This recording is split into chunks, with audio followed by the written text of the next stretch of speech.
Je sais qui arrive. Tiens, tiens, tiens. Salut à tous, c'est Néo, et voici ma première vidéo portant sur Team Fortress 2. Et certainement pas la dernière.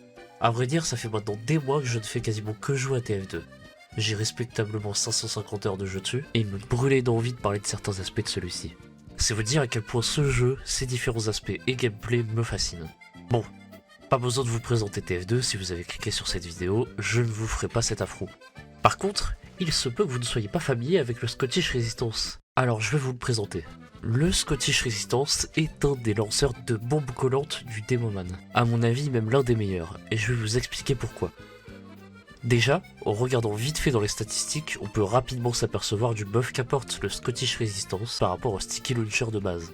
6 grenades supplémentaires, plus rapides à lancer, déclenchables indépendamment, tout ça au coût d'un amorçage un peu plus lent. Petit aperçu de la différence.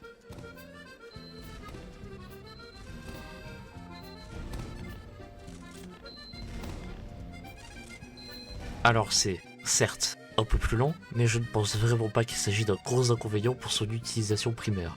Il est presque même possible de faire du sticky spam si vous êtes de loin, mais ce n'est pas ce pourquoi ce launcher est bon. En revanche, le temps d'armement plus lent change la manière de jouer, et vous force à être plus stratège, penser à l'avance, je dirais même de manière plus défensive et calculée qu'offensif. Il n'en reste pas moins d'une bonne arme d'offense également, mais vous le verrez par la suite. On arrive donc aux premiers vrais avantages de cette arme, le nombre de sticky posables en même temps. 6 supplémentaires, c'est beaucoup. Ah, regardez-moi ça, qu'est-ce que c'est agréable de savoir que la team adverse n'aura pas une seule parcelle sur laquelle elle ne pourra pas se faire oblitérer. Ah. Si le temps vous le permet, avoir autant de bombes posables est une bénédiction. Autant pour one-shot des heavy ou pour couvrir un très large terrain. Et si c'était que ça, la grande puissance de ces stickies provient de leur capacité à s'amorcer indépendamment, du moins par petits groupes. Attention cependant, car les stickies sous vos pieds seront également amorcés indépendamment de là où vous visez. Quand je parlais de stratégie et de calcul, c'est là que prend tout son sens. Me voici dans une allée, avec plusieurs passages ennemis. C'est toujours stressant pour un démo de garder plusieurs entrées. Vous pourriez vous faire flank de deux côtés à la fois, et donc de ne plus avoir de stickies pour le second. Mais pas de problème, restez serein. Il vous suffit de poser une bloc de stickies et de rester aux aguets. Vous pourrez conserver vos stickies à l'autre entrée sans crainte grâce au Scottish Resistance. C'est particulièrement efficace pour repousser une vague de plusieurs ennemis, autant en défense que vers la fin de partie en offense, et que vous êtes relativement proche du spawn ennemi, puisque ceux-ci vont généralement arriver de tous les côtés et être agressifs. La polyvalence du Scottish Resistance, malgré le côté défensif, est accentuée par la vitesse de pose de ses bombes.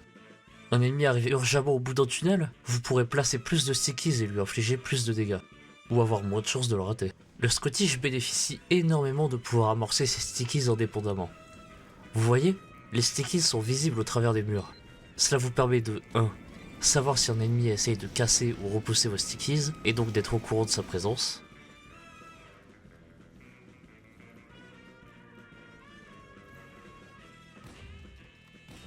2. Amorcer indépendamment une sticky dont vous saviez qu'elle était pile au pied de l'ennemi, en la visualisant au travers des murs. Et de 3. Garder plus facilement un œil sur vos stickies de manière générale, grâce aux lignes blanches autour. Et c'est très pratique. Par exemple, lorsque l'entièreté de la team ennemie se trouve en face de vous, pousse vos stickies à droite à gauche, court dans tous les sens. Grâce aux détonations indépendantes, vous pourrez amorcer chaque sticky à droite à gauche du terrain quand un ennemi pensera que vous les aviez oubliés, alors que vous les voyez clairement. Et je peux vous dire que ça arrive plus souvent qu'on ne le croit. J'adore le Scottish Resistance. Certains peuvent ne pas l'aimer, ne pas être habitués à son style de jeu, mais pour moi, c'est l'arme qui m'a fait aimer jouer Demoman. Une classe à laquelle j'étais vraiment nul avant ça. J'aimerais d'ailleurs ajouter qu'avoir un sticky launcher moins frontal m'a beaucoup aidé à switcher vers mon arme principale quand il le faut. Beaucoup de noobs n'y arrivent pas, alors pour moi c'est clairement un bon point. Pour résumer, le Scottish Resistance est une arme axée sur le contrôle de terrain et la gestion de ses bombes collantes plus que sur l'attaque frontale. Avec beaucoup de qualité, parvenant à sécuriser un point ou plusieurs entrées bien mieux et plus rapidement que ne le feraient les autres sticky launchers.